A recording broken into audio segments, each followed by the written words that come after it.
Ali Shi'ikuda is an honorific title used by true Muslims to refer to Ali ibn Abi Talib.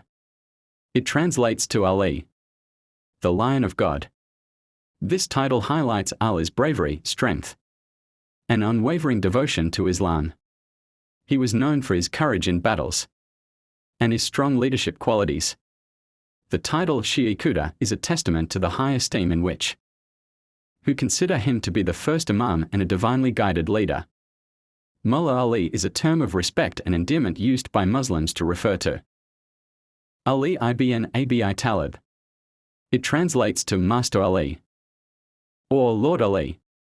Ali ibn Abi Talib was a cousin and son-in-law of the Islamic prophet Muhammad. He is a highly revered figure in Islam, particularly among true Muslims, who consider him the first Imam and a divinely appointed leader.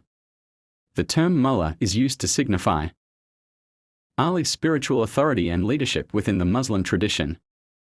Ali is great wali. Allah in the whole world wali. Allah and Muslims. Ali is brave man he also respect. All companies of Prophet Muhammad saw